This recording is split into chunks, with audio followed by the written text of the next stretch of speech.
தெரிவிக்கிறேன். இந்த நாளில் உங்களுக்காக ஜெபிக்கும் பொழுது ஆண்டவர் கொடுத்தார், நான் இவர்கள் நிமித்தம் துக்கமாக இருக்கிறேன், இதை குறித்து என்ன பண்ணு பேசு அப்படின்னு. நான் ஒவ்வொரு இடத்துக்கும் கடந்து போகும் பொழுது அந்த திருச்சபை குறித்து ஆண்டவர் என்ன ஒரு செய்தி வைத்திருக்கிறார் என்று. அப்பொழுது உங்களுக்காக ஜெபிக்கும் பொழுது ஆண்டவர் சில காரியங்களை பேசினார். ஒன்று, நான் துக்கமாய் இருக்கிறேன். எப்படி இருக்கிறாரா? துக்கமாய். இதற்கு ஒரு காரணம் என்னவென்றால், உங்களிடத்தில் சில ஆவிக்குரிய ஃபெல்லோஷிப்பையும் ஆவிக்குரிய வளர்ச்சியும் நின்று போன, அதாவது ஒரு ஊற்றில் தண்ணி வந்துட்டு இருக்கும் பொழுது அந்த இடம் முழுவதும் குளிர்ந்த காற்று, அந்த இடம் முழுவதிலும் நல்ல ஒரு செழிப்பு இருக்கும். இன்றைக்கு அது நின்று போன ஒரு தருவாயில் இருக்கிறீர்கள். சிலருடைய ஆவிக்குரிய வாழ்க்கை மங்கினதும் விழுந்து போனதுமாய் இருக்கிறது. இந்த காரியத்தை ஆவியானவர் பேசினார். இரண்டாவது, சிலருடைய ஜெப வாழ்க்கையிலிருந்து அபிஷேகமான வாழ்க்கையிலும் இன்றைக்கி என்ன பண்ணியிருக்கிறீங்க, குறைந்தவர்களாய். அதனால் ஆண்டவர் எப்படின்னா, இப்போ நான் டெய்லி ஒரு 9 மணி 10 மணிக்கு ஜெபம் பண்ணுவேன். இவ்வளோ நேரம் ஜெப டைம்னு வச்சுருப்பேன். இதை சிலருக்கு வெளிப்பாடு வரங்கள் இருக்கும், சிலருக்கு இருக்காது. ஒருவேளை அப்படி வரம் இருக்கிற ஒரு நபர் அந்த ஜெப நேரத்துக்கு முன்னாலேயே ஆண்டவர் அவருக்காக அந்த அறையில் காத்திருப்பார். என் பிள்ளை என்ன பண்ணுவான், என்னோடு பேசுவான் அப்படின்னு. அந்த வார்த்தை எப்படி இருக்கும், அந்த நபர் போன உடனே அவனுக்கு நிறைய காரியங்களை வெளிப்படுத்தி கொண்டே இருப்பார். இதற்காக ஜெபம், இந்த காரியத்துக்கு ஜெபம்.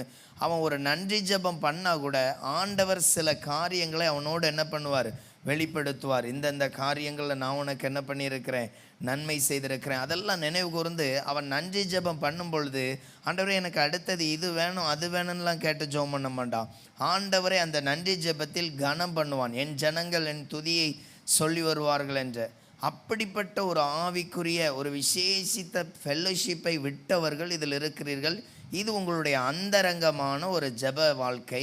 இதில் சிலர் என்ன பண்ணியிருக்கிறீங்க, தளர்ந்து போன அனுபவத்தில் இருக்கிறீங்க. ஆண்டவர் அதனால் சொல்லுகிறார், என் ஜனங்கள் இன்னும் பலப்படும்படியாக அவர்களுடைய ஆதின நாட்களில் இருக்கிற அந்த பலத்திற்கு திரும்பும்படியாக ஆண்டவர் என்ன பண்ணியிருக்கிறார், இன்றைக்கு பேச சொல்லியிருக்கிறார். ஆகையால் இன்றைக்குடைய வார்த்தை, ஆண்டவர் உங்களை எப்படி நேசித்து நடத்தினார், நாம் எப்படி திரும்ப வேண்டும். சில வேளைகளில் நமக்கு அது ஒரு சந்தேகமாக இருக்கும், நம்ம அப்படியெல்லாம் இருந்து இப்போ என்ன குறைவாக இருக்கிறோமா அப்படின்னு. நல்லா கவனிக்கணும். ஆதி கால திருச்சபையில் எங்கேயாவது எங்களுக்கு இவ்வளோ தேவை இருக்குது, அது தேவை இருக்குதுன்னு 3 நாள் 4 நாள் உபவாசம் போட்டு ஜெபம் பண்ணதை அதிகமாக நீங்கள் பார்க்கவே முடியாது. அங்கெல்லாம் ஒரே ஜெபம் பண்ணியிருப்பாங்க, ஜனங்கள் ரட்சிக்கப்படணும், ஜனங்கள் மாற்றம் அடையணும், காஸ்பல் அறிவிக்கப்படணும், அற்புதம் நடக்கணும். இதை மட்டும்தான் அங்கே என்ன பண்ணியிருப்பாங்க, கடந்து போயிட்டே இருப்பாங்க. ஆனால் இன்றைக்கி உங்களுடைய தனிப்பட்ட ஜெபத்தில் என்னெல்லாம் ஜெபம் பண்ணியிருக்கீங்கன்னு அப்படியே கொஞ்சம் சிந்திச்சு பாருங்கள். படிப்பு, எக்ஸாம், தேவைகள், நிறைய எதிர்பார்ப்பு, இதைத்தான் மோஸ்ட்லி என்ன பண்ணுவோம், ஜெபம் பண்ணுவோம், அப்படி தானே? ஆனால் நீங்கள் அந்த நியூ டெஸ்ட்மெண்ட்டில் எடுத்துகிட்டு அந்த 4 நற்செய்தி நூல்களை தாண்டி போனீங்க அப்படின்னா, எல்லா அப்போஸ்தலர்களும் எப்படி தான் ஜெபம் பண்ணியிருப்பாங்க, ஆவிலை நிறைந்து ஜெபம் பண்ணார்கள். அவர்கள் ஒரு பட்டணத்துக்குள் கடந்து போகும் பொழுது அற்புதம் நடந்தது.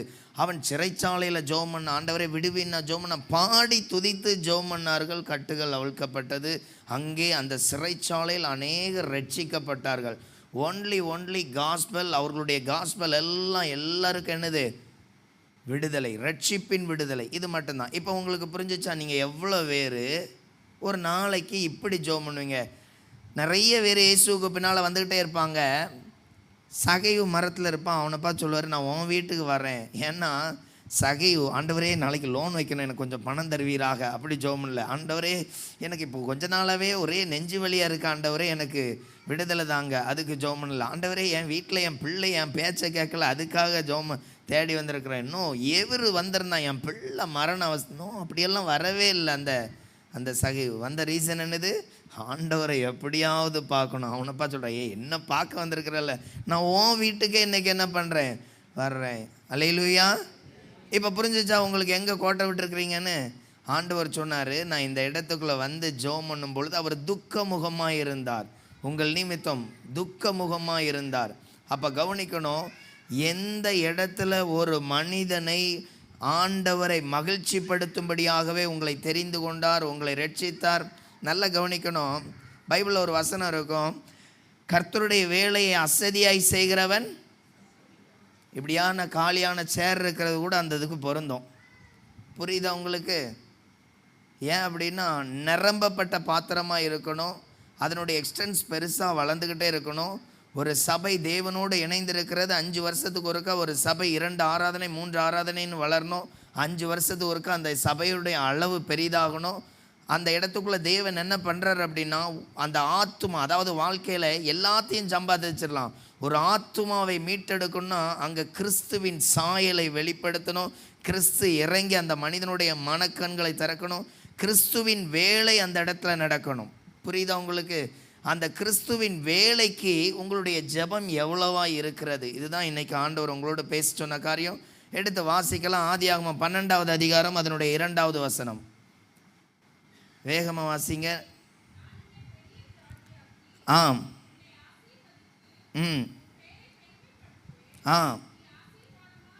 இன்னைக்கு ஆண்டவர் உங்களுக்கு கொடுத்திருக்கிற வார்த்தை, நீ ஆசீர்வாதமாக இருப்பாய். நல்லா கவனிக்கணும். நம்மளை பார்த்து தான் சொல்கிறாரு, நீ ஆசீர்வாதமாக இருப்பாய். ஐயோ, ஒருத்தன் வாழ முடியல, எனக்கு அவ்வளோ பிரச்சனை இருக்குது, அவ்வளோ போராட்டம் இருக்குதுன்னு சொல்கிறவனுக்கு வாழ்க்கையை கொடுக்கும்படி அவர்களுக்கு நீங்கள் ஆசீர்வாதமாக இருக்க வேண்டும். அல்லேலூயா.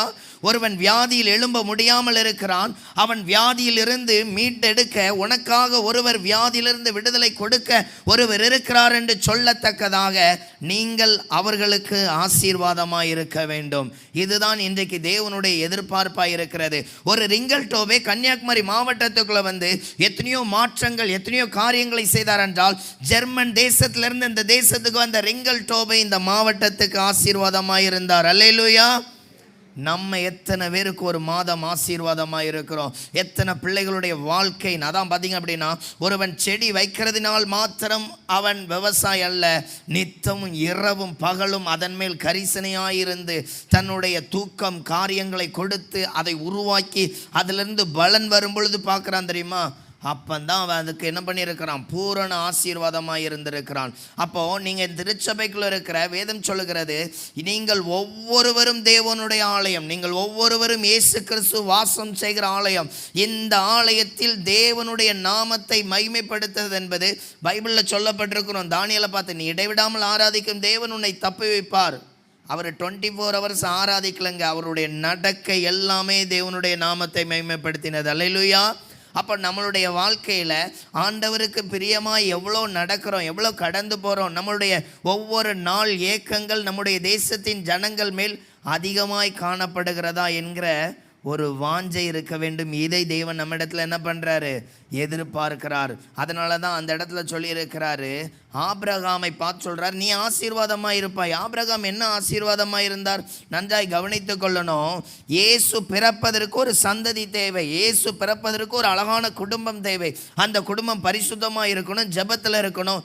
அதற்காக இந்த ஆபிரகாமை தெரிந்து கொண்டார். அல்லேலூயா. அந்த ஆபிரகாமை தெரிந்து கொண்டு அவன் மூலமாய் ஒரு தேசத்தை உருவாக்கினார். அதிலிருந்து கோத்திரம் கோத்திரமாய் பிரித்தார். அங்கே தான் இயேசு பிறந்தார். அதுக்கு தாங்க தெரிந்து கொண்டார். இன்னைக்கு நம்மளை பார்த்து சொல்றார், நீ ஆசீர்வாதமாக இருக்கணும். இன்னும் எத்தனையோ ஜனங்கள் கர்த்தரை ஏற்றுக்கொள்ள அறிந்து கொள்ள கர்த்தர் உங்கள் மேல் என்ன வைத்திருக்கிறார்?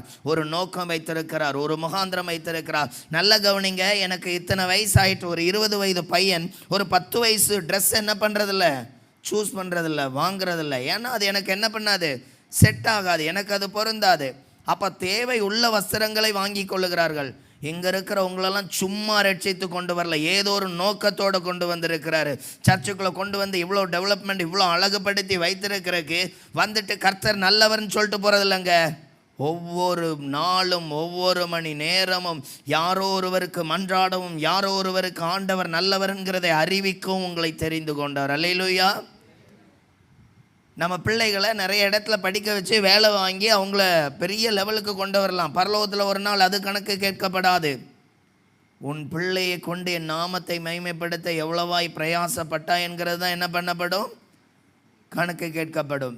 ஏனென்றால் நாம் தேவனுடைய சித்தத்திற்கு அதிகமாக என்ன பண்ணுறதில்ல, கடந்து போகிறதில்ல. நல்லா கவனித்து பாருங்க. ஒவ்வொரு நாளும் வியாதி மருத்துவமனையில் இருக்கிற பிள்ளைகள் நிறைய இருக்கிறாங்க. உங்களுடைய ஜெப வாழ்க்கையில் எவ்வளோ நேரம் அவர்களுக்காக செலவிடுகிறீங்க? ஏனென்றால் நான் இயேசுடைய பிள்ளை. பைபிளில் சொல்லப்பட்டிருக்கு, யோனா தீர்க்கதரிசி ஒரே ஒரு பிரசங்கம் பண்ணினான். என்ன பிரசங்கம்? நல்லா இருப்பீங்கன்னு பிரசங்கம் பண்ணல, அழிஞ்சு போவீங்கன்னு பிரசங்கம் பண்ணார். அந்த ஒரு பிரசங்கம் பைபிளில் நான் பார்த்ததில் அதிக பேர் ரட்சிக்கப்பட்டார் என்றால் அதுதான்.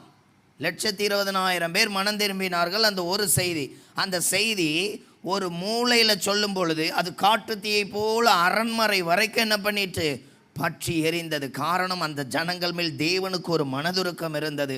இன்றைக்கும் பைபிளில் அப்போஸ்தலர் 1வது அதிகாரம் அதில் சொல்லப்பட்டிருக்கிற ஒரு வார்த்தை, இந்த பூமியின் கடையாந்திர முறையில் நீங்கள் எனக்கு என்ன பண்ணுவீங்க, சாட்சியாக இருப்பீர்கள். எருசலேமில் அன்றைக்கு தேவனுடைய வார்த்தை நிறைவேறப்பட்டது, யூதாவில் நிறைவேறப்பட்டது. அப்போஸ்தலர் 8வது அதிகாரத்தில் சமாரியா முழுவதிலும் என்ன பண்ணப்பட்டது, தேவனுடைய வார்த்தை நிறைவேறப்பட்டது. இந்த பூமியின் கடையாந்திர முறையில் ஆண்டவருடைய வார்த்தை நிறைவேற கர்த்தர் உங்களை தெரிந்து கொண்டிருக்கிறார். அல்லேலூயா. நம்மள எத்தனை பேர் ஆத்தும பாரத்தோடு இருக்கிறோம், நமக்கு 1000 தேவைகள் 1000 எதிர்பார்ப்புகளோடு ஓடிக்கொண்டிருக்கிறோம். ஒரு நாள் ஆண்டவர் என்னை குறித்து என்ன விரும்பி இருக்கிறார், இன்றைக்கி என் ஆண்டவர் என் வீட்டுக்கு வந்திருப்பார்ல, இன்றைக்கி நைட்டு என்னை குறித்து என்ன எதிர்பார்க்குறாரு, அவருக்கும் ஒரு பாரம் இருக்கும்ல. யோசித்து பாருங்கள், நம்ம வீட்டில் ஒருத்தர் வியாதி வந்து ஐசியூ வார்டில் இருந்தால் அது நமக்கு ஒரு பெரிய பாரம். ஒவ்வொரு நாளும் எத்தனையோ மருத்துவமனையில் வியாதி, மரணங்கள், நெருக்கங்கள், போராட்டங்கள் இருக்கிறாங்கல்ல. எல்லாருமே இயேசுடைய பிள்ளைகள் தான். ஒரு மதுபானம் குடித்து ஒருவன் ரோட்டில் மயக்கத்தில் விழுந்து கிடந்தால் நமக்கு யாரோ ஒருவர், ஆனால் இயேசுக்கு அது பிள்ளை. ஐயோ, என் பிள்ளைக்காக ஒருவன் அழலையேன்னு உங்களை குறித்து பார்க்க மாட்டாரா? நம்ம பார்வைக்கு தான் அவர் யாரோ ஒருவர், இயேசுக்கு அவரும் பிள்ளை. நம்மளும் ஒரு நாள் அந்த காரூரில் இருந்தால் நம்மளையும் ரட்சித்து நேர்த்தியாக இந்த இடத்துல என்ன பண்ணியிருக்கிறாரு, கொண்டு வந்திருக்கிறார். உங்கள் வாழ்க்கையில் எத்தனை வேளையில் அப்படி இருக்கிறீங்க? சில நேரங்களில் கேன்சர் சென்டர் அந்த மாதிரி இடங்களுக்கு ஜெபம் பண்ண போவோம். சில ஜெபம் பண்ணுவாங்க, சிலர் கேட்பாங்க, எப்படி தெரியுமா, ஐயா நான் செத்து போகணுன்னு ஜெபம் பண்ணுங்க, எனக்கு இந்த வலி என்ன பண்ண முடியல, தாங்க முடியல, இந்த வலி என்ன பண்ண முடியல. இந்த வார்த்தையை நான் மட்டும் கேட்டிருக்க மாட்டேன், இயேசு கேட்டிருப்பார். இயேசுக்கு எப்படி இருக்கும்? இயேசு நினச்சாதான் ஒரு செகண்டில் விடுதலை ஆக்கலாமே. அவர் உங்களையும் எதிர்பார்க்கிறார். என் பிள்ளை என் ஜனங்களுக்காக எவ்வளோ ஜெபம் பண்ணுவான். வேதம் அப்படி தான் சொல்லுகிறது. அழிந்து போகிற ஆத்துமாக்களுக்காக நீங்கள் ஜெபம் பண்ணுறீங்களா? தேசத்தில் நடக்கிற சகல அருவருப்புக்காக நீங்கள் ஜெபம் பண்ணுறீங்களா? இன்றைக்கி இந்த இடத்துல வந்திருக்கிறோம். யோசித்து பாருங்கள், 4 நிமிடத்துக்கு ஒருவர் விபத்தில் என்ன பண்ணுறாங்க, உயிரிழக்கிறாங்க. எவ்வளோ கொள்ளை நோயினால் கஷ்டப்படுறாங்க. சாப்பாடு இல்லாமல் எவ்வளோ பிள்ளைகள் இருக்கிறாங்க. யோசித்து பாருங்கள், உங்களுடைய பலன் என்ன, இல்லை உங்களுடைய முயற்சி என்ன? ஒரு வேளை நல்ல கவனிங்க, நமக்கு உங்களை திட்டமாக இருக்கும், எதுவும் வருத்தப்படுறாங்க, சரியா? ஒருவனுக்கு ஒருவரை திருமணம் முடித்து கொடுத்துருக்கு. 1 வருஷம் ஆனவன்னு அந்த இடத்துல என்ன கேள்வி கேட்போம், ஏதாகிலும் விசேஷம் உண்டா? ஒரு குழந்தை பிறந்துருச்சு அப்படின்னா சொல்லுவோம், கர்த்தர் அந்த குடும்பத்தை என்ன பண்ணார், ஆசீர்வதித்தார். 10 வருஷம் ஆயிடுச்சு ஐயா அந்த சபைக்கு ரட்சிக்கப்பட்டு நான் வந்து, அவங்க மட்டும் ஒரு அல்லேலூயா சொல்லுங்க பார்க்கலாம். இந்த 10 வருஷத்தில் நான் ஒரு 15 பேரை உள்ளே கொண்டு வந்திருக்கிறேன், அவங்க ஒரு அல்லேலூயா சொல்லுங்க பார்க்கலாம். இதை இன்னும் சிம்பிளாக சொல்ல போனால் என்ன தெரியுமா, இயேசு எனக்கு மணவாளன், நான் மணவாட்டி சபை. அந்த இயேசுவை நான் ஏற்று கொண்ட பிறகு ஒவ்வொரு வருடமும் ஒரு ஆத்துமாவை பெற்றெடுக்கலன்னா நான் மலட்டு கிறிஸ்தவன். என்கிட்ட என்ன உண்டாகலை, அவரை குறித்த எந்த செயல்பாடும் காணப்படவில்லை. அவரை குறித்த எந்த செயல்பாடும். கால்டுவெலை குறித்து ஒரு நாள் படித்தேன். அவர் வந்து நிறைய புஸ்தகங்கள் எழுதியிருக்கிறார், தமிழுக்காக நிறைய இலக்கணங்கள்லாம் எழுதியிருக்கிறாரு. அவரை குறித்து வாசிக்கும் பொழுது அந்த இடத்துல சொல்லப்பட்டிருக்கோம், அவர் ஒரு சிஎஸ்ஐ போதகர். நான் தூத்துக்குடி மாவட்டம், எங்கள் ஊரில் என்ன சொல்லுவாங்கன்னா ஐயர் வால் அப்படின்னு என்ன பண்ணுவாங்க சொல்லுவாங்க.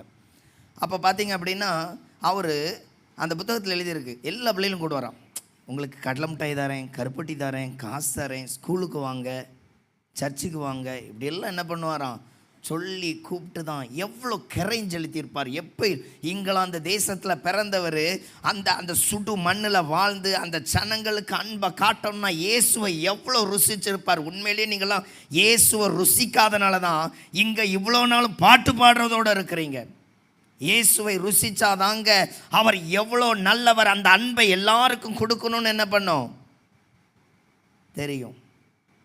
நல்லா கவனித்து பாருங்கள், சந்தையில் மழை பெஞ்சாலும் கொடையை பிடிச்சிட்டு என்ன பண்ணுவாங்க, வியாபாரம் பண்ணுவாங்க. ஏன்னா அதுதான் அவர்களுடைய என்னது, ஒரு வயிற்றுக்காக அவர்களுடைய அந்த அந்த வேலையை எவ்வளோ கனமாக செய்கிறாங்க. நமக்கு நித்திய ஜீவனை தர்றாரு, எவ்வளோ இன்னும் கனமாக செய்யணும் யோசித்து பாருங்கள். அல்லேலூயா. தேவன் இதை ஒரு நாளுக்கு கணக்கேற்பார். என்னுடைய பைபிள் காலேஜ் பாடத்தில் உக்ரானத்துவம்னு ஒரு பாடம் வரும். அந்த பாடத்தில் சொல்லப்பட்டிருக்கும், உங்களுடைய டைமிங்கை இயேசு கணக்கு கேட்பார், உங்களுடைய வருமானத்தை இயேசு கணக்கு கேட்பார், ஒவ்வொரு சூழ்நிலையும் உங்கள்கிட்ட. அதனால தான் பைபிளில் போட்டிருக்கோம், 5 தாலந்து உள்ளவன் 10 ஆக்கினான், 2 4 ஆக்கினான், 1 புதைத்தான், அவனை என்ன பண்ணினார்? தள்ளினார்.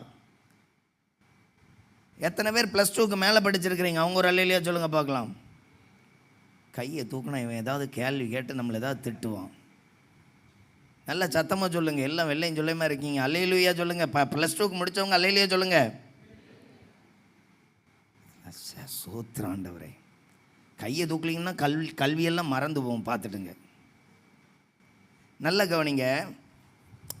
ஒரு ஊரில் படிக்க முடியாத இல்லை டியூஷன் போகிறக்கு திறன் இருந்தோம், அப்படிப்பட்ட பிள்ளைகளெல்லாம் ஒரு 10-20 பிள்ளைகளை கூட்டு வச்சு நீங்கள் அவங்களுக்கு இலவசமாக டியூஷன் கொடுத்து வாரத்தில் ஒரு நாள் சனிக்கிழமை, அந்த சனிக்கிழமை மட்டும் அவங்களுக்கு ஒரு மணி நேரம் ஜெபம். அந்த மாதிரி பிள்ளைகள் உள்ளே வந்தோடனே ஒரு 2 நிமிஷம் ஜெபம், போகும்பொழுது அந்த பிள்ளைகளை ஒரு ப்ளஸ் பண்ணி ஒரு ஜெபம், இப்படியெல்லாம் டெய்லி அந்த பிள்ளைகளுக்கு ஒரு இலவசமாக ஒரு டியூஷன் சென்டர் நடத்தினீங்கன்னா நல்லா கவனிக்கணும்.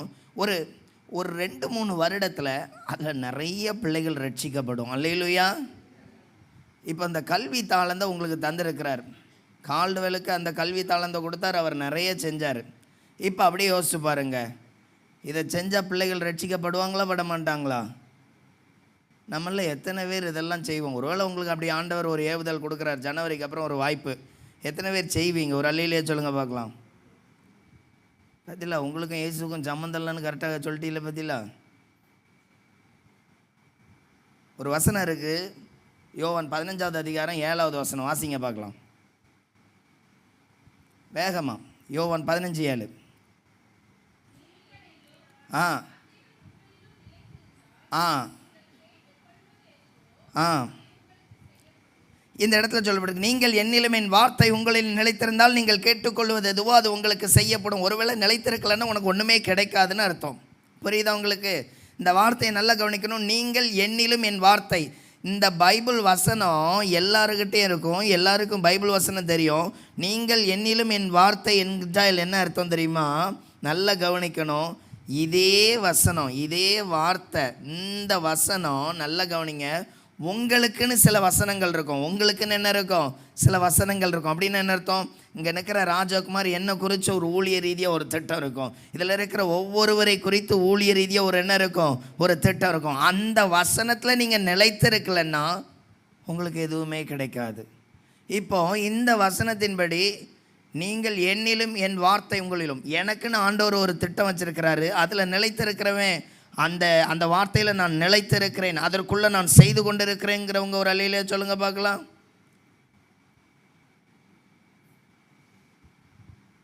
ஆண்டவர் உங்களை அளவில்லாமல் ஆசீர்வதிப்பாராக.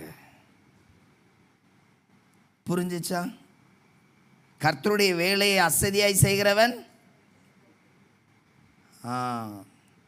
நீங்கள் உலக ரீதியாக ஆசீர்வதிக்கப்பட்டிருக்கீங்க, கிறிஸ்துவ ரீதியாக. புரிஞ்சிச்சா உங்களுக்கு?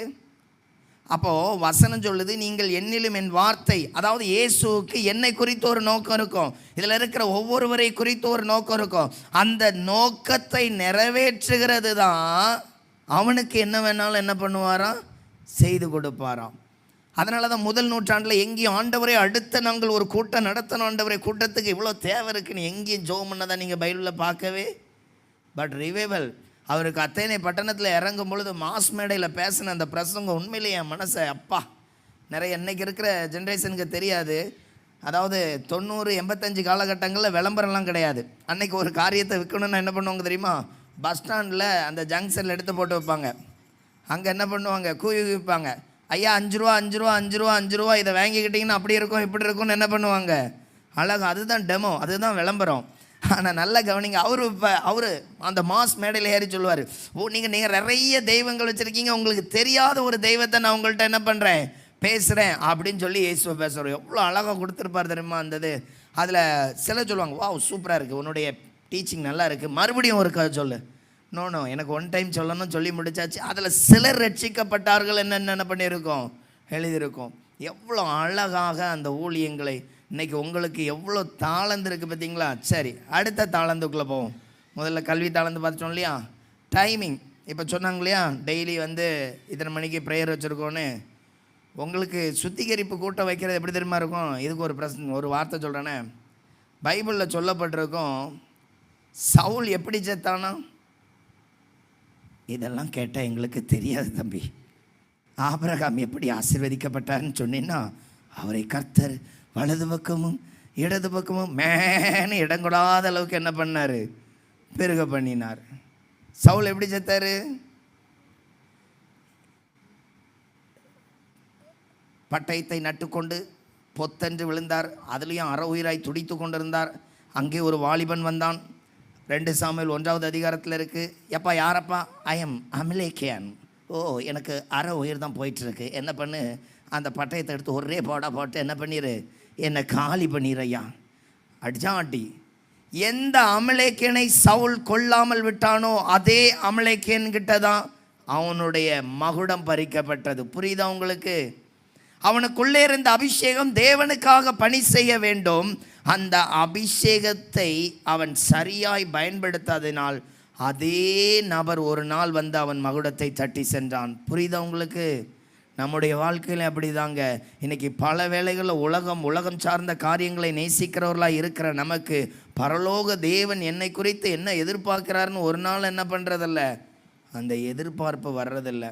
அதனால தான் ஆண்டவர் அந்த இடத்துல சொல்லியிருக்கிறாரு, நீ ஆசீர்வாதமாக இருக்க வேண்டும். யோவான் 15 சொல்கிறார், நான் என்ன, அதாவது நான் கொடுத்துருக்கிற வார்த்தையை கவனிச்சுக்க, நீங்கள் என்னிலும் என் வார்த்தை உங்களிலும் நிலைத்திருந்தால் நான் என்ன விரும்புகிறேனோ. அப்போ கவனிங்க, உங்களுக்கு கொடுக்கப்படுகிற அந்த டைமிங், அப்போது அவனுடைய முடிவு ரொம்ப மோசமாக இருந்துச்சு. நமக்கும் இல்லையா, 2024 முடிஞ்சு அந்த 24 ஒரு சுத்திகரிப்பு கூட்டம் நடத்திருப்போம். அதுக்கப்புறம் இப்போவும் என்ன பண்ணியிருக்கிறோம், மறுபடியும் சுத்திகரிப்பு கூட்டம். எபிரேயர் 5:12 வாசிங்க. உங்களுக்கு சுத்திகரிப்புக்கு ஒரு பெரிய வசனமே அதில் இருக்குது. வேகமாக வாசிங்க, டைம் கொஞ்சம் தான் இருக்குது. கடகடன் வாசிங்க. காலத்தை பார்த்தால் போதகராயிருக்க வேண்டிய உங்களுக்கு தேவனுடைய வாக்கியங்களின் மூல உபதேசங்களை மறுபடியும் உபதேசிக்க வேண்டியதாக இருக்கிறது. நீங்கள் பலமான ஆகாரத்தை அல்ல பாலை உண்ணத்தக்கவரானீர்கள். நல்ல கவனிங்க, 10 வருஷம் ஆயும் ஆதியிலே தேவன் வானத்தையும் பூமியை சிருஷ்டித்தார். அல்லேலூயா. எத்தனை வருஷம் ஆச்சு? 10 வருஷம் ஆச்சு ஐயா. என்ன உங்களுக்கு தெரியாது? உங்களல்ல, உங்கள் பாஸ்டர் மூலம் எனக்கு தெரியும். நான் 12 வருஷத்துக்கு முன்னால் எனக்கு தூத்துக்குடி மாவட்டம் இந்த ஏரியாவில் ஒரு ஜிப்ஸு கம்பெனியில் மாஸ்டராக வேலை செய்ய வந்தேன். எனக்கும் ஊழிய வாஞ்ச இருந்துச்சு. உங்கள் சர்ச்சில் 12 வருஷத்துக்கு முன்னாடி கொஞ்சம் ட்ராக்ஸ் வாங்கிட்டு போயிருக்கேன் ஒரு ஞாயிற்றுக்கிழமை வந்து. 12 அப்போ இந்த கட்டடம்லாம் இல்லைன்னு நினைக்கேன். இந்த தெருவே வேறு மாதிரி இருந்துச்சு. 14 வாங்கியிருக்கிறேன். 14 இல்லை 13. அப்போ நான் ஊழியக்கார் இல்லை. இந்த சிஎஸ்ஐ சர்ச்சுக்கு எதிர்த்தாப்புல ஒரு ஜிப்ஸ் கடை இருக்கு இல்லையா, ஒரு பேக்கரி, அங்கே தான் மாஸ்டராக வேலை பார்த்தேன். இன்றைக்கி பைபிள் காலேஜில் எம்டி பண்ணுறேன். ஆண்டவர் என்ன பண்ணியிருக்கிறாரு, நிறைய உயர்த்தி வச்சுருக்கிறாரு. சின்ன பிள்ளைகள் மத்தியில் முக்கியமாக ஊழியம் பண்ணுறேன். ஒரு வாரம் 500 சின்ன பிள்ளைகளுக்கு மேலே பைபிள் ஸ்டடி ப்ரேயர்ஸ் எல்லாம் என்ன பண்ணுறேன், நடத்துக்கிறேன். அப்போ இந்த இடத்துக்கு வரும்பொழுது எனக்கு இருந்த ஒரே வாஞ்சனது, ஆண்டவருக்காக ஏதாவது செய்யணும், ஆண்டவருக்காக ஏதாவது செய்யணும். திறமையே இல்லாட்டாலும் கர்த்தர் உருவாக்குவார். 10 வருடமாக உள்ளே இருந்து சோத்திரம் ஆண்டவரேன்னு சொல்லி எப்படி தான் இருக்கிறிய. ஆதியிலே, அதாவது ஒரு அரை கிளாஸ் போனீங்கன்னா நிறையா பெருசாக படம் வச்சுருப்பாங்க. ஏ ஃபார் எஸ் அப்படின்னா என்ன அர்த்தம்? அந்த வசனத்தின்படி நீங்கள் கிறிஸ்துவத்தில் குன்றி இன்றும் குழந்தையாகவே இருக்கிறீர்கள். 10 வருஷம் அதே ஒரே சுத்திகரிப்பு கூட்டம் தான், இன்னும் சுத்தமான மாதிரியே தெரில. இயேசு வந்து அந்த தெருளோடி ஓய்கிறார். சோத்திர ஆண்டவரே. இந்த பக்கத்தில் ஒரு பயம் இல்லை, இந்த பக்கத்தில் என்ன இல்லை, ஒரு தெரு இல்லைன்னு என்ன பண்ணிடுவார், போயிடுவார். அப்போ ஒரு சுத்திகரிப்பு வந்தால் அடுத்த வருஷம் இன்னும் 10 பேரை நீங்கள் கூட்டிட்டு வந்து ஒரு சுத்திகரிப்பு பண்ணுங்க. ஒவ்வொரு நாளும் உங்களுக்கே சுத்திகரிப்பு தான் பரிசுத்தவனரே டயர்டாயிடுவார். என்னப்பா நீயா, போன வருஷமும் ஒன்றை தானே பார்த்தேன், இந்த வருஷம் நீ தானா? அப்போ ஆண்டவர் எதிர்பார்ப்பாரா, பார்க்க மாட்டாரா? அப்போ காலத்தை பார்த்தால்னா என்ன அர்த்தம்? ஒரு ஆள் வந்து சர்ச்சுக்குள்ளே வந்து 10 வருஷம் கழிச்சும் அதே போல் சண்டே சர்வீஸில் உட்காந்துருந்தீங்கன்னா அதே சர்ச்சுக்குள்ளே என்ன பண்ணணும், ரிவைவல், மாற்றத்தை கொண்டு வரணும் உங்களுக்குள்ளே. நான் அந்த காரியத்துக்கு ஜெபம் பண்ணும்பொழுது ஆண்டவர் சொன்னார், சிலர்லாம் அப்படியெல்லாம் எண்ணம் உள்ளவங்களா ஏதாவது ஆண்டவருக்கு செய்யணும்னு. இன்னைக்கு மழுங்கி மங்கி போய் கிடக்கீங்களாம். உங்களை ஆண்டவர் என்னப்ப சொல்லியிருக்கிறாரு, இன்னைக்கு அவ்வளோ பேரை எழுப்பி விடு, இல்லைன்னா ஆண்டவர் அந்த காரியத்தை செய்கிறக்கு என்னென்ன வச்சிருக்கிறாருங்கிறத என்ன பண்ணு, கற்றுக் கொடுக்கும்படியாக ஆவியானவர் உங்கள் நடுவில் என்ன பண்ணுறாரு, விரும்புகிறார். அப்போது நீங்கள் எப்படி இருக்கக்கூடாது, அதே போல் குழந்தையாகவே என்ன பண்ணக்கூடாது, இருக்கக்கூடாது. பைபிளில் ஒரு குழந்தை எப்படி காஸ்பல் அறிவிச்சிச்சு அப்படின்னு சொல்லி வாசிக்கலாம். எடுத்து வாசிங்க 2 ராஜாக்கள் 5வது அதிகாரம் 3வது வசனம். நானும் வாசிக்கணும். 2 ராஜாக்கள் 5:3 அந்த போர்டை பார்த்தாது வாசிங்க. ஆ ஆ ஆ ஆ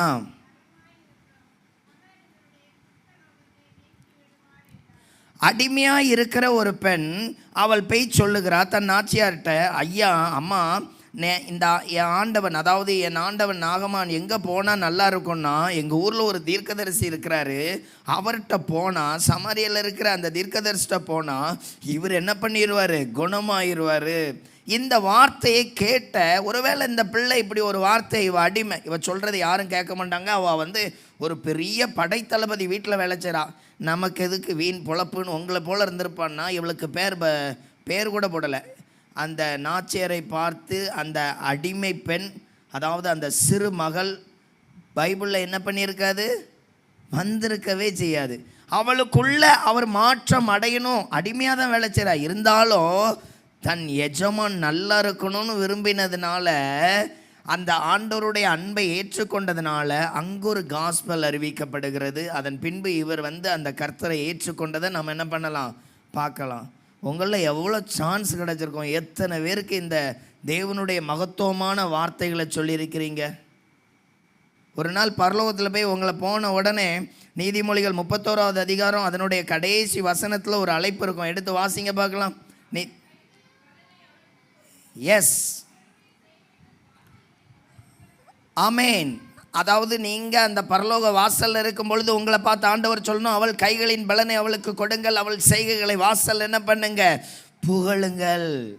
உங்களை பார்த்தா என்ன சொல்லுவார், பேதுருவே சொல்லுவார், வாட்டி போயிருங்க, ஒரு பைபிளும் உள்ளே வந்துடக்கூடாது இந்த பக்கத்தில்.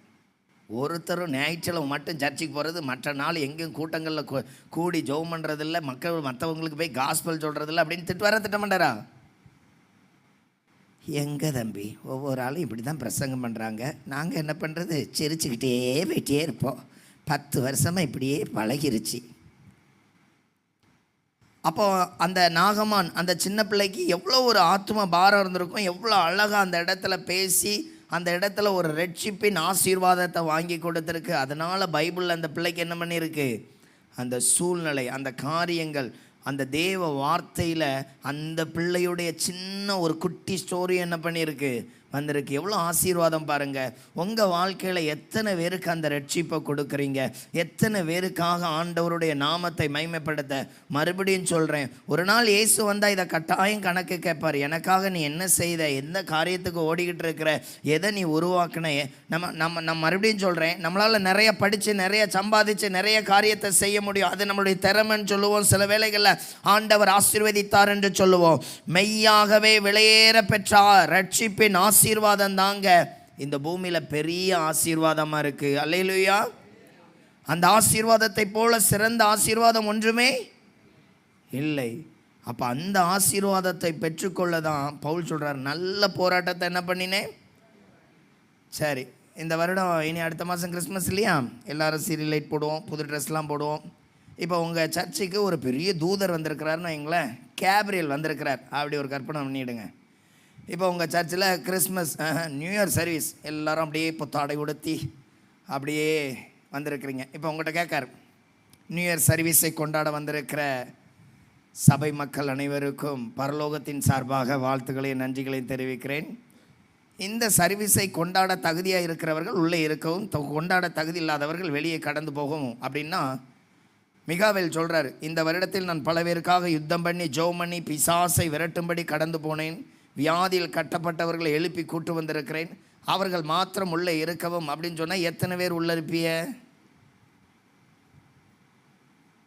அப்படின்னா இந்த வருஷம் முழுவதுமே ஆண்டவருக்கு ஒரு பணியும் செய்யலை, ஆனால் இங்கே என்னது, கர்த்தரித்த வருடத்தை ஆசீர்வதித்தீரே சோத்திரம் சொல்கிறோமா இல்லையா? இந்த வருடத்தில் ஆண்டவருக்குன்னு ஒன்றும் போய் செய்யலை. ஆனால் என்ன டைலாக் உள்ள வந்து, இந்த வருடம் முழுவதும் கண்மணி போல காத்து கொண்டார். காத்து கொண்டு என்ன பிரயோஜனம்? ஒரு ஆத்மாவை என்ன பண்ணலை? நன்றாய் கவனித்து கொள்ளுங்கள். நம்முடைய இயேசு பைபிளில் சொல்லப்பட்டிருக்கு, வலது கைக்கும் இடது கைக்கும் வித்தியாசம் அறியாத 120,000 ஜனங்களுக்காக நான் என்ன பண்ணுறேன்? பரிதவிக்கிறேன். அவங்களுக்காக நான் என்ன பண்ணுறேன்? பாரப்படுகிறேன். அப்போது நாம் இயேசுவுக்கு உண்மையிலே ஒரு வசனம் இருக்குது, வெளிப்படுத்தின விசேஷம் 2வது அதிகாரம் அதனுடைய 4வது வசனத்தை வாசிங்க.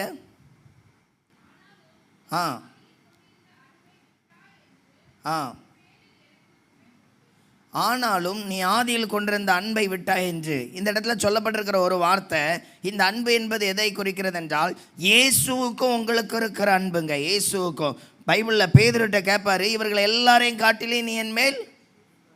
எஸ், ஆமாண்டவரே, அது உங்களுக்கு தெரியும்ல. ரைட். அப்போ நீ என்ன பண்ணீங்க? ஆட்டுக்குட்டிகளை. இப்போ சொல்லுங்க, எத்தனை பேர் நான் ஆண்டவர் மேல் அன்பாக இருக்கிறேன்? அவங்க ஒரு அல்லேலூயா சொல்லுங்க பார்க்கலாம். எத்தனை பேர் ஆட்டுக்குட்டியை மேய்ச்சிட்டு இருக்கீங்க? அவங்க ஒரு அல்லேலூயா சொல்லுங்க பார்க்கலாம். இந்த பக்கத்தில் இருக்கிறவர்கள் அன்பாகவே இல்லை போலுக்கு. என் வீட்டில் 2 குட்டி இருக்குது, அதை மேய்க்கிறதே எனக்கு பெரிய கஷ்டமாக இருக்குது. நான் வடக்கன்னு அது தெக்க போகுது, அதை பற்றி சர்ச்சு கொண்டு வர்றதுக்குள்ளே எனக்கு பாதி ஜீவம் போயிடுது.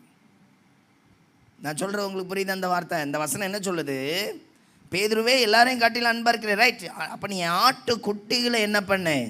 மேய்ப்பாய். உண்மையிலே அன்பு என்பது அந்த அந்த தேவனுடைய அன்புங்கிறது எதை குறிக்குது அப்படின்னா, நல்லா கவனிக்கணும். இயேசுவுக்காக வாழ்வது, இயேசுவை பின்பற்றுவது, இயேசுனுடைய சித்தத்தை ஒவ்வொரு நாளும் கவனித்து செய்கிறது தான் உண்மையாகவே தேவனுக்கு பிரியமாக வாழ்கிறது. புரிஞ்சிச்சா உங்களுக்கு?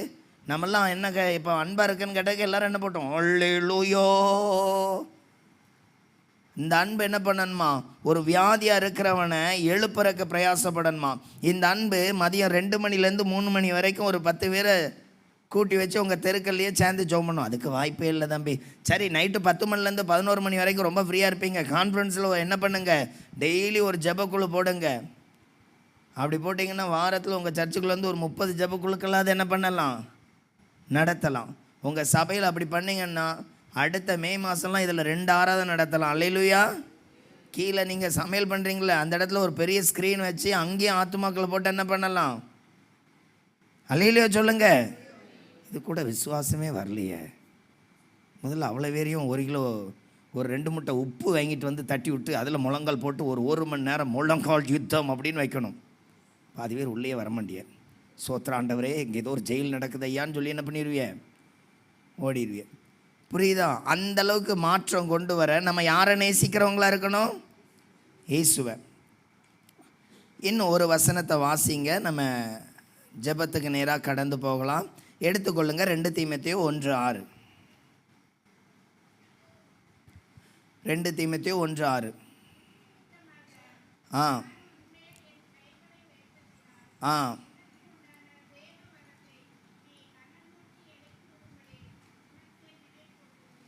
அல்லேலூயா. இன்றைக்கு ஆண்டவர் சொல்லுகிறார், உன் தேவ வரத்தை என்ன பண்ணு? அனல் மூட்டி எழுப்பி விடும்படி உனக்கு என்ன பண்ணுறேன்? நினைப்போட்டுக்கிறேன். அபிஷேகம் பெற்றவங்க ஒரு அல்லேலூயா சொல்லுங்க பார்க்கலாம். எல்லாத்துக்கும் அல்லேலூயா போடுறியா? ஆனால் ஒன்றுமே நடக்கலையே. எவ்வளோ நேரம் ஆகும்? அபிஷேகத்தை பயன்படுத்தாதவர்கள் செத்து போவார்கள் என்று நான் பைபிள் படித்திருக்கிறேன். இப்போ ஒரு அல்லேலூயா போடுங்க. இப்போ இந்த வசனம் டவுட்டாக இருக்குல்ல? யூதாஸ் காரியோத்து ஒரு அபிஷேகம் பெற்றான் தேவனிடத்திலிருந்து. மத்தேயு 10:8 அவன் அதை தப்பாய் பயன்படுத்தினால் நாண்டு கொண்டு செத்தான். இப்போ எத்தனை பேருக்கு இந்த வசனம் புரியுது? யூதாஸ் காரியத்துக்கு அபிஷேகம் கொடுத்துருந்தா கொடுக்கலையா? அதை அவன் தப்பாக பயன்படுத்தினா பயன்படுத்தலையா? நாண்டு கொண்டு செத்தானா சாவலையா? சரி, சவுலை அபிஷேகம் பண்ணியிருந்தா பண்ணலையா? தப்பாக பயன்படுத்தினதுனால பட்டயத்தில் விழுந்தானா விழலையா? பிழையாம் என்று ஒரு தீர்க்கதரிசி இருந்தான், அவனும் அபிஷேகம் பெற்றான். அவன் அதை தப்பாக பயன்படுத்தினானா இல்லையா? அவன் எப்படி செத்தான்? கழுத சொல்லிச்சாடா, அறிவு கட்டவனே, அங்கே தூதர் இருக்கார், உனக்கு கண்ணு தெரியலையா? எண்ணெய் போட்டு அடிச்சுட்டு இருக்கிற சொல்லிச்சா சொல்லலையா? இப்போ அபிஷேகத்தை நான் கர்த்தருக்காக பயன்படுத்தி கொண்டிருக்கிறேன். அவங்க ஒரு இல்லையா சொல்லுங்க பார்க்கலாம். எங்கே போனீங்க? ஒருத்தரையும் காணோம். இப்போ புரிஞ்சிச்சா? அபிஷேகம் பெற்றுக்கொண்டு அபிஷேகத்தை எப்படி தான் வச்சுருக்கிறோம்? இவ்வளோ நேரம் அபிஷேகம் பெற்றவர்கள்ன்ற அல்லேலூயா போட்டியே இப்போ ஒருத்தருக்கும் சத்தத்தை காணும். அபிஷேகம் என்றால் தேவன், அது அது வந்து என்ன சொல்லப்பட்டிருக்கு அப்படின்னா, சமஸ்கிருத சொல் கர்த்தருடைய நியமித்தல். ஒருவனை தேவன் தன்னுடைய பணிக்காக ஏதோ ஒரு காரியத்துக்காக என்ன பண்ணியிருக்கிறாரு? நியமித்திருக்கிறார். அப்போது நல்ல கவனிங்க, இயேசு கிறிஸ்துவை ஏற்றுக்கொண்ட உங்களுக்குள்ளே ஆவியானவர் கொடுக்கிறார். 1 கொரிந்தியர் 12வது அதிகாரம் 11வது வசனத்தின்படி, நான் அவனவனுக்கு என்ன பண்ணியிருக்கிறேன்? பகிர்ந்து கொடுத்துருக்கிறேன். இங்கே ஒவ்வொருவருக்கும் வரங்கள் இருக்கிறது, தாளந்துகள் இருக்கிறது, திறமைகள் இருக்கிறது, நேரங்கள் இருக்கிறது. இயேசுவுக்காக அதை பயன்படுத்தாவிட்டால் ஐயோ. புரிஞ்சிச்சா உங்களுக்கு? அப்போ அந்த அபிஷேகத்தை நாம் பயன்படுத்துகிறவர். அதனால தான் அந்த இடத்துல பவுல் சொல்கிறாரு, நீ அனல் மூட்டி அதை என்ன பண்ணு? எழுப்பி விடு. அதை என்ன பண்ணு? அனல் மூட்டி எழுப்பி விடு. அப்போ நல்லா கவனிக்கணும். அனல் மூட்டி எழுப்பி விடுஞ்சால் என்ன தெரியுமா?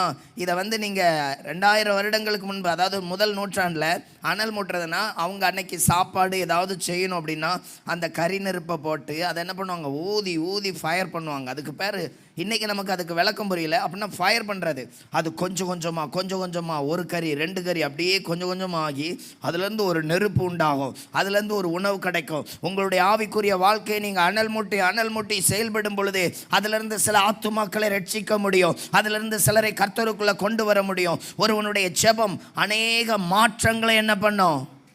கொண்டு வரும். நம்மள எத்தனை பேர் இதுக்கு ஆயத்தமாக இருக்கிறீங்க? யோசித்து பாருங்க. 10-12 வருஷத்துக்கு முன்னாடி இதே சர்ச்சில் நான் என்ன பண்ணியிருக்கிறேன்? கொஞ்சம் ட்ராக்ஸ் வாங்கிட்டு போயிருக்கிறேன். நல்ல ஞாபகம் இருக்குது. இங்கே தான் நானும் எங்கள் அக்கா பையனும் என்ன பண்ணோம்? ட்ராக்ஸ் வாங்கிட்டு போனோம். ட்ராக்ஸ் வாங்கிட்டு போய் கொஞ்சம் கொடுத்தோம். ஆனால் எனக்கு அறிவு கிடையாதா, எப்படியாவது ஊழியம் செய்யணுங்கிற ஒரு தாகம் மட்டும்தான் இருந்துச்சு. அதுக்கப்புறம் தான் அப்படியே கொஞ்சம் கொஞ்சமாக வேலையை விட்டு, இப்போ முழு நேரமாக 10 வருஷம் ஆச்சு. வேலையை விட்டு அதை விட்டு இதை விட்டு அப்படியே ஒன்றா கடந்து என்ன பண்ணோம்? அப்படியே போனோம். ஒரு நாள் ஆண்டவருடைய சித்தம் செய்யறோம் அப்படிங்கும் பொழுது ஒரு சந்தோஷம் உண்டாச்சு. ஆனால் இன்னும் சரியாக செய்யலைங்கும் பொழுது ஒரு என்ன இருக்குது? ஒரு கவலை இருக்குது. யோசித்து பாருங்கள், உங்களில் எத்தனை பேர் இன்னும் அந்த சித்தத்துக்குள்ளே போகலை? இன்றைக்கி ஆண்டவர் உங்களை எதிர்பார்க்கிற ஒரு காரியம், தேவனுக்கு பிரியமாக என்ன பண்ணணும்? மாற்றம் கொடுக்கணும், கனி கொடுக்கணும், தேவனுடைய சித்தம் செய்யணும்.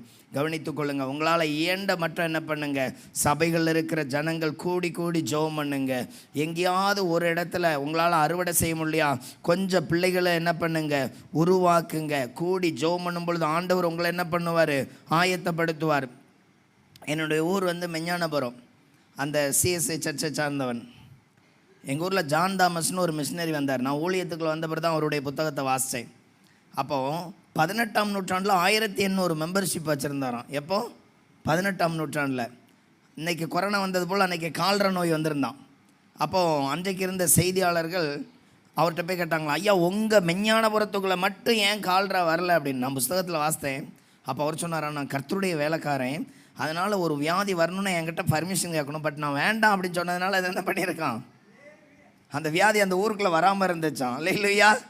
இதை கேட்டு நான் ஆச்சரியப்பட்டேன். இதே ஊரில் பிறந்திருந்தேன், இவருடைய ஃபோட்டோவை தான் பார்த்தேன், இவர் தான் நம்ம ஊருக்கு வந்த ஐயர்வாள் அப்படின்னு தெரிஞ்சுக்கிட்டேன்னு தவிர அதை குறித்து எந்த டீட்டெயில். அந்த புத்தகம் படிக்கும்பொழுது ரொம்ப, நான் மிஷினரி புத்தகத்திலேயே ரொம்ப வாசித்து ரொம்ப ரொம்ப இன்னும் நம்ம நிறைய செய்யணும்னு எதிர்பார்த்த ஒரு காரியம் என்ன அப்படின்னா, அது நம்முடைய வில்லியம் கேரி.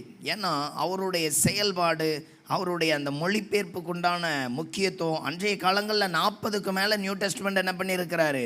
மொழிபெயர்த்திருக்கிறார். செருப்பு கடையில் இருக்கும் பொழுதே இந்த பைபிள் அராமிக் மொழியும் உள்ள என்ன உண்டு? இணைப்பு உண்டு. அந்த அராமிக் மொழியை கற்றுருக்கிறாரு, எபிரேயர் கற்றுருக்கிறாரு, அந்த கிரேக்க மொழியை கற்றுருக்கிறார். இதெல்லாம் கற்றுக்கிட்டு இந்த மொழிக்காக முயற்சி செய்திருக்கிறார். அவருடைய ஊழியங்கள், அவர் கடைசி அந்த அச்சுக்கூடம் எல்லாம் ரெடி பண்ண பிறகு ஒரு ஃபயர் ஆக்சிடெண்ட், எல்லாம் எரிஞ்சு போச்சு அவருடைய முழு திட்டமும். ஒருவேளை எனக்கு சில டைம் தோணும், நான் அவருக்கு அசிஸ்டண்ட்டாக இருந்திருந்தா என்ன சொல்லிப்பேன் தெரியுமா? தேவை இல்லாமல் வேண்டாத வேலையை பார்த்து அவ்வளோ எரிச்சு போட்டு பேசாமல் போங்க, உங்கள் நாட்டில் போய் கொஞ்ச நாள் வயசான காலத்தில் ரெஸ்ட் எடுங்க அப்படின்னு சொல்லியிருப்பேன். ஆனால் அவர் அதுக்கப்புறமும் தளர்ந்து போகாமல் அந்த வேதாகமத்துக்காக அழகாக ஒர்க் பண்ணியிருக்கிறார். அல்லேலூயா. இதாங்க உண்மை உள்ள ஊழியன் பரிபூர்ண ஆசீர்வாதங்களை பெறுவான். அப்படியே நம்ம எழுந்திருக்கலாமா?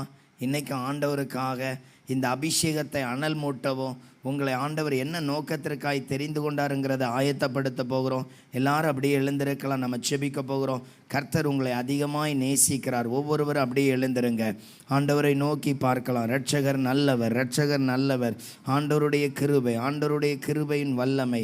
எல்லாரும் அப்படியே ஸ்தோத்திரம் பண்ணுங்க. எல்லாரும் அப்படியே ஸ்தோத்திரம் பண்ணுங்க. அப்பாவுடைய கிருபைக்காக எல்லாரும் வாய்களை திறந்து அப்படியே ஸ்தோத்திரம் பண்ணுங்க. நீ ஆதியில் கொண்டிருந்த அன்பை விட்டாய் என்று உன்னிடத்தில் ஒரு குறை உண்டு. ஒரு நாட்கள் சபையின் ஊழியங்கள் சில பகுதிகளுக்காக ஜெபித்தவங்க இந்த இடத்துல இருக்கிறீங்க.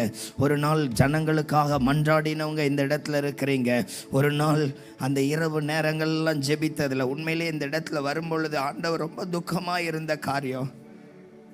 எனக்கு எல்லாருக்கும் ஒவ்வொரு சொந்தங்கள், நிறைய உறவு உண்டு. எனக்கு இருக்கிற ஒரே உறவு இயேசு தான்.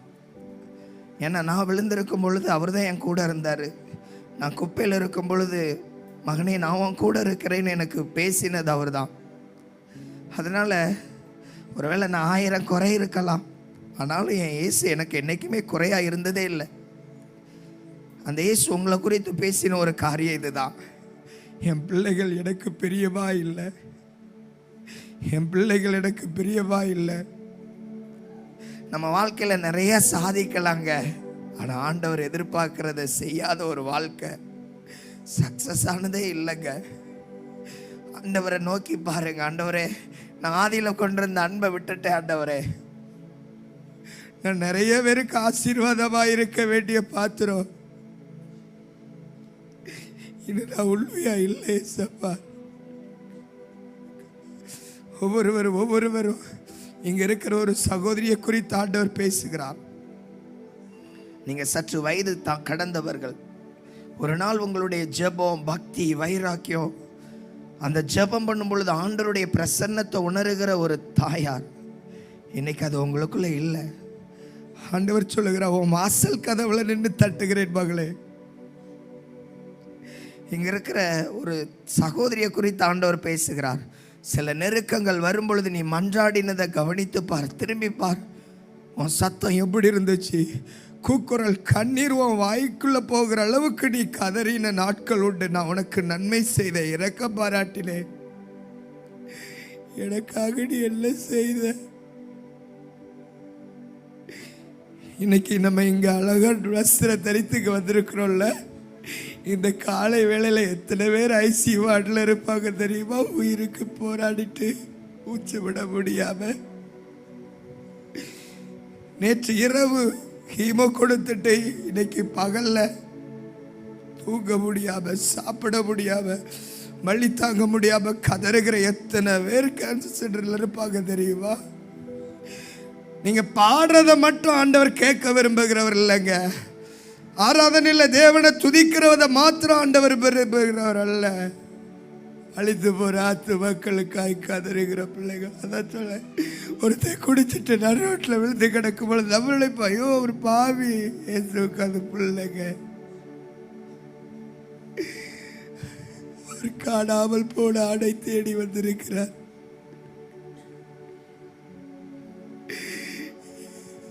தேவன் துக்கமாயிருக்கிறார். சபையே கர்த்தருக்கு செவி கொடு.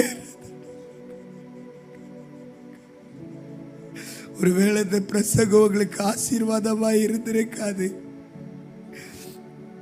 ஆனா ஆண்டவர், நீங்க கர்த்தருக்காக ஓடும் பொழுது அவர் சொல்கிறார், முதலாவது ராஜ்யத்தை நீதியும் தேடு, இதெல்லாம் உனக்கு கூட கொடுக்கப்படும். ஒரு ஆத்துமா மழை திரும்ப பொழுது பரலோகத்தில் மிகுந்த சந்தோஷம்.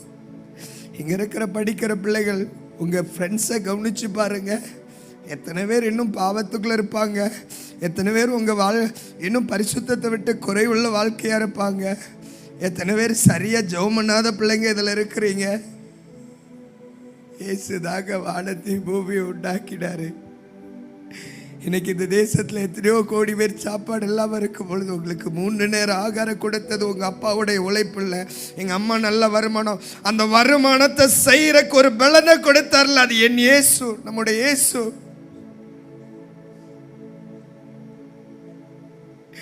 எத்தனையோ பிள்ளைகள் நல்ல வஸ்திரம் இல்லாத பொழுது உங்களுக்கு நல்ல வஸ்திரத்தை கொடுத்து இடத்துல கூட்டிட்டு வந்து சேர்த்திருக்கிறார்ல, என் அப்பா எவ்வளவு நல்லவர் தெரியுமா?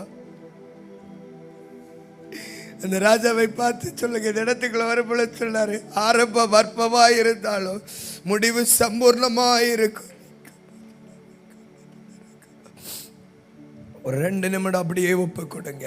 ஒவ்வொரு வருடம் சுத்திகரிப்பு பிரேயர் உங்களுக்காக இருக்க வேண்டாங்க. நீங்க ஒரு 10 பேர் 20 பேரை கூட்டிட்டு வந்து அவர்களுடைய சுத்திகரிப்புக்காக மன்றாடுங்க. அவர்களுடைய சுத்திகரிப்புக்காக மன்றாடுங்க. பேதுரு வெறுமையாய் இருந்த திரளாய் காண்பித்து கொடுத்துட்டு அவருடைய பணிக்கு கொண்டு வந்தாரு. ஸ்தேவான் கடைசில சாகும் பொழுது அவ கவலைப்படவே இல்லை. அவன் சொல்ல வாழ திறந்திருக்கிறது. காரணம் என்ன தெரியுமா? அவன் சுவிசேஷத்தின் பாத்திரமாய் காணப்பட்டான். அப்படியே சுவை நோக்கி கூப்பிடுங்க. இந்த இடம் முழுவதிலும் தேவனுடைய மகிமை கடந்து வந்திருக்கிறது. இந்த மகிமையான பரிசுத்தர் இந்த இடத்துல துக்கமாய் இருக்கிற காட்சியை பார்க்கிறேன். ஆண்டவர் சொல்லுகிறார், என் பிள்ளையே, என் மகளே, என் மகனே, எழும்பு. சியோனே, நீ எழும்பு. நீ எழும்ப வேண்டிய பல பகுதிகள் இருக்கு. நான் இன்னொரு காரியத்தை பார்க்கிறேன். நீங்க ஜெபம் பண்ணும் பொழுதே அந்நிய பாஷையில சிலர் நல்ல ஃபயர் ஆகுறக்கே ஜெபம் பண்ண சிலர் உண்டு. இன்னைக்கு அந்த அபிஷேகம் கூட சிலருக்குள்ள இல்லைங்க. என் தகப்பன் எவ்வளவு நல்லவர் தெரியுமாங்க, எவ்வளவு நல்லவர் தெரியுமா? எத்தனையோ பேருக்கு கொடுக்காத வறட்சி, எத்தனையோ பேருக்கு காணப்படாத அந்த நன்மைகள் எல்லாம் உங்களுக்கு கொடுத்திருக்கிறார். எத்தனையோ பேர் பசி பட்டினியோடு இருக்கும் பொழுது உங்களுக்கு சம்பூர்ணத்தை கொடுத்தாரு. உங்க நடுவில் ஆவியானவர் கடந்து வந்திருக்கிறார். இதுல சிலருடைய ரட்சிப்பை பார்க்கிறேன். ஆண்கள் சைடுல அவர்களுடைய ரட்சிப்ப வஸ்திரம் பலதாயிருக்கிறது. ஆண்டவர் சொல்லுகிற, நீ புதுப்பி. உன் வாயிலிருந்து பொய் புறப்படுகிறது. உன்னுடைய ஜெப பேருக்காயிருக்கிறது.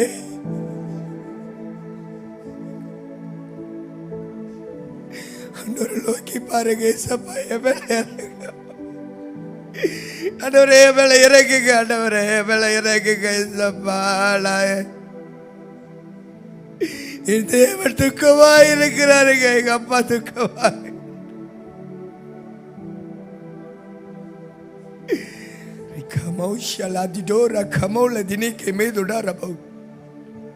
தூக்க மயக்க ஆவி. நான் ஜெபிக்க போனா அப்படி இருக்குங்க. என் வீட்டுக்குள்ள சரியா ஜெபம் பண்ண முடியல. அப்படிப்பட்டவங்க வலது கரங்களை உயர்த்துங்க. நான் நல்லா பார்க்கிறேன். இங்க சிலர் அப்படி இருக்கிறீங்க. வீட்டுக்குள்ள போனா அந்த தூக்க மயக்கம் தான் இருக்குது. சரியா ஜெபிக்கவே முடியல. ரிஷா லாத்துட்டா ரபாதினா ஹத்தரன் தொனதுரேக்கே மே ரபௌ ஷடவ்ரா லீகா மௌரதன் அந்த ரக மௌதுடன் ரபௌ. ஆவியானவர் என்மேல் இறங்கணும். ஆவியானவர் என்மேல் இறங்கணும். ஆவியானவருடைய பிரசன்னம், ஆவியானவருடைய மகிமை ஒவ்வொருவரும் அனல் மூட்டும்படியாய் கூப்பிடுங்க. அனல் மூட்டும்படியாய் கூப்பிடுங்க.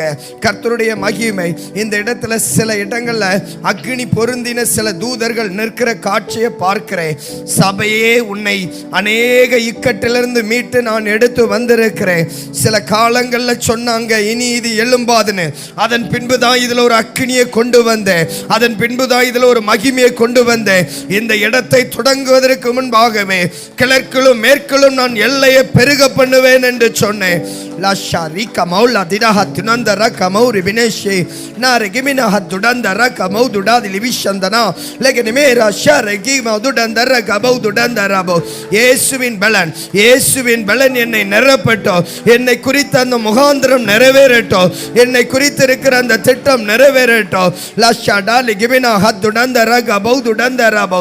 ஆண்டவர் உங்களை நிரப்ப விரும்புகிறார். சிலர் கூப்பிடுங்க, சிலர் கூப்பிடுங்க, சிலர் கூப்பிடுங்க. அந்த பலன் வெளிப்பட கூப்பிடுங்க. அந்த கிருபை வெளிப்பட கூப்பிடுங்க.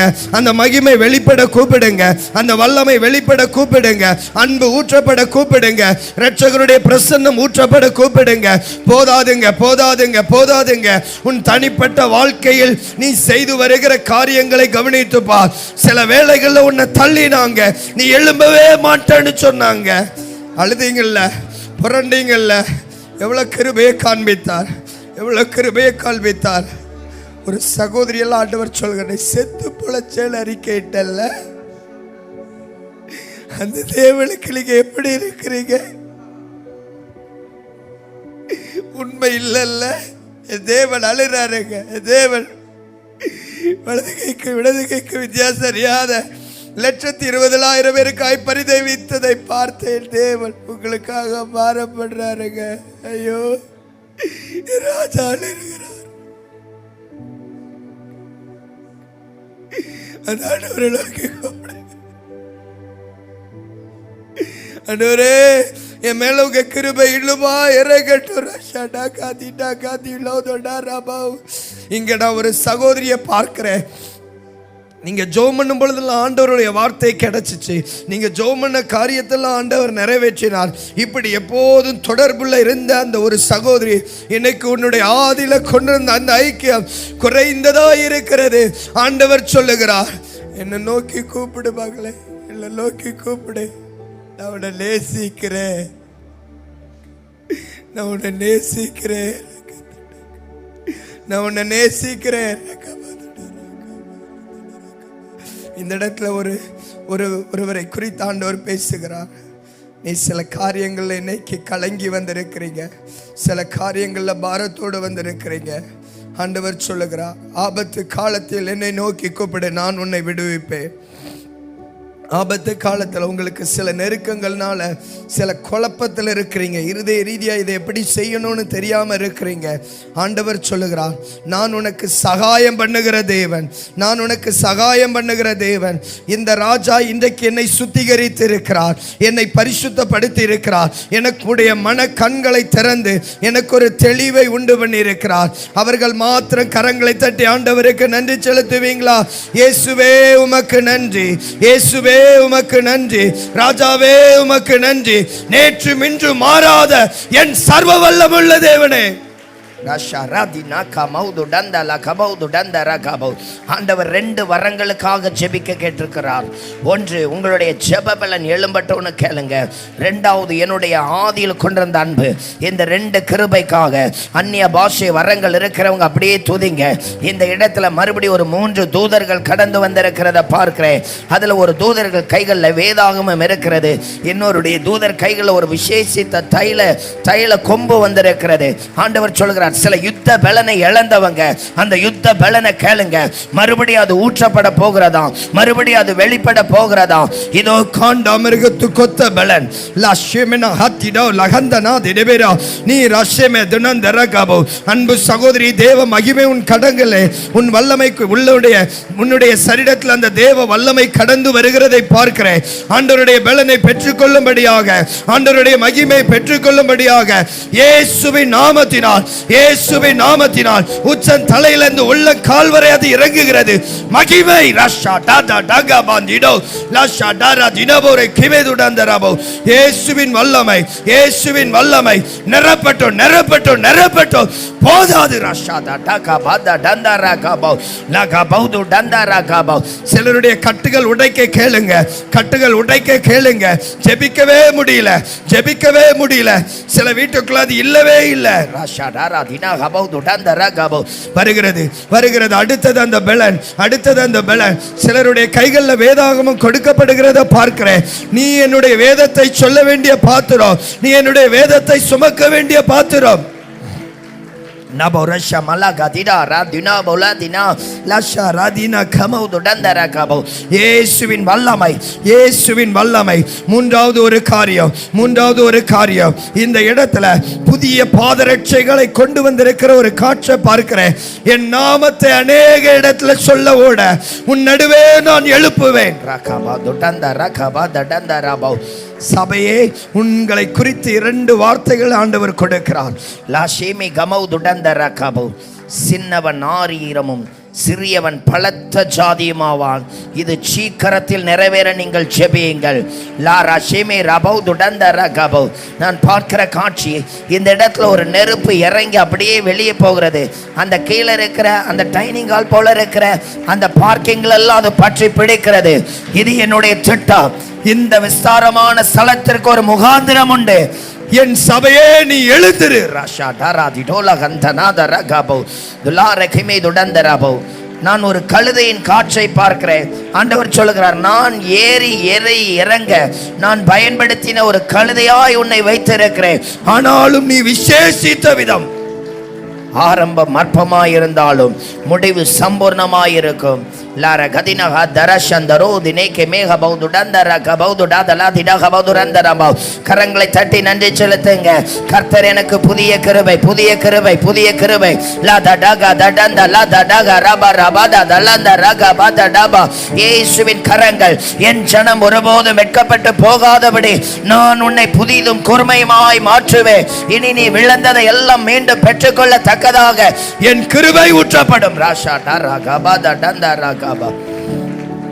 ஆண்டவருடைய கிருபை ஒவ்வொரு பிள்ளைகளையும் நிரப்பட்டும், ஒவ்வொரு பிள்ளைகளையும் நிரப்பட்டும். அப்படியே கரங்களை உயர்த்தி ஆண்டவர் தந்ததற்காய் ஸ்தோத்திரம் பண்ணுங்க. ஆண்டவரே உமக்கு நன்றி. இங்க இருக்கிற சில பிள்ளைகள் ஆண்டவர் நாட்களில் பயன்படுத்துவேன் என்று வாக்கு கொடுக்கிறார். சிலர் ஆண்டவர் பேசுகிற வெளிப்பாடை அறிந்து தெபொராளை போல காட்சி அளிப்பார்கள். சிலர் அவர்களை நீ எதுவும் செஞ்சிட மாட்டேன்னு சொல்லுவாங்க. அந்த பிள்ளைகள் நல்ல கவுன்சிலிங் கொடுக்கிற தேர்ச்சியை நான் கொடுப்பேன். அவர்களுக்கு அந்த அளவுக்கு ஒரு வெளிப்பாடு. சில பிள்ளைகள் மேல் அந்த கிருபைகள் ஊற்றப்படும். இதோ அநேக ரட்சிப்பின் வஸ்திரங்கள் வைக்கப்பட்டதும் இன்னும் அநேக ஜனங்களை நான் கொண்டு வருவேன். இது நான் நிறைவேற்றுகிறேன் என்பதை வெளியரங்கமாய் அநேகர் கண்கள் காணத்தக்கதாக அதை நான் வெளிப்படுத்துவேன் என்று சொல்லுகிறார். உன் பலன் குன்றி போகவில்லை. சபையே நீ எழுந்திரு, எழுந்திரு, எழுந்திரு, எழுந்திரு. நான் உன்னில் மகிமைப்படுவேன். உங்க நாமம் உயரனும் இன்று மேன்மை அடையனும். பாடுவேன், பாடுவோம் அல்லேலூயா. எல்லாரும் வலது கரங்களை உயர்த்தி உங்க நாமம் உயரனும் இன்று மேன்மை அடையனும். பாடுவேன், பாடுவோம் அல்லேலூயா, அல்லேலூயா. எல்லாரும் சேர்ந்து அல்லேலூயா,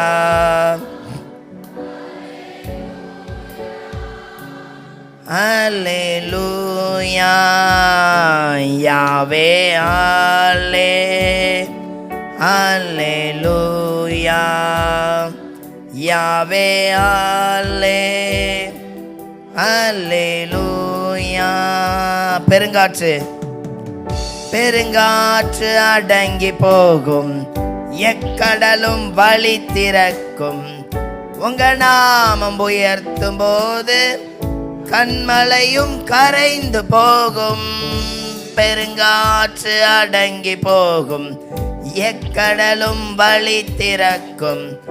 உங்க நாமம் உயர்த்தும் போது கண்மலையும் கரைந்து போகும். சேர்ந்து சொல்லலாமா? இயேசுவே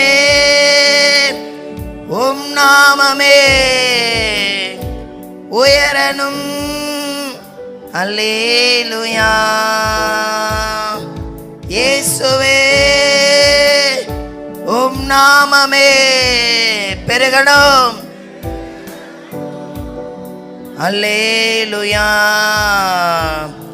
உங்க நாமம் உயரனும் என்று மேன்மை அடையனும். பாடுவேன், பாடுவோம் அல்லேலூயா. உங்க நாமம் உயரனும் என்று மேன்மை அடையனும். பாடுவேன், பாடுவோம் அல்லேலூயா. அப்படியே இரு கரம் கூப்பி ஆண்டவரே எங்களோடு பேசினேர், உமக்கு நன்றி. இந்த நல்ல நாளுக்காக கூட துதிக்கிறோம் ஆண்டவரே. அற்பரோஜனமான வேலைக்காரன் ஆண்டவரே, கடமையை மாத்திரம் செய்திருக்கிறேன். என் தேவனை இந்த பிள்ளைகளை பலப்படுத்தி இன்னும் ஆயிரங்களுக்கு கொண்டு போகும் இந்த எல்லைகள் நிரப்ப வாஞ்சிக்கிறேன். உம்முடைய வருகை சமீபம் ஆண்டவரே. நாங்கள் நாட்களை வீணாக்கக்கூடாது, நாட்களை வீணாக்கக்கூடாது சப்பா. சின்னதோ பெரிதோ உமக்காக ஓடுகிற ஒரு பாக்கியத்தை ஒவ்வொரு ஆத்துமாக்களுக்கும் கட்டளையிடுங்க. எதை செய்தாலும் கர்த்தருடைய நாம மகிமைக்கு செய்ய கிருபை. எல்லா பிள்ளைகளையும் வாழ்த்துகிறேன். ராஜாவுடைய கிருபை மாத்திரம் மகிமைப்படட்டும். இயேசுவின் நாமத்தில் பிதாவே, ஆமென்.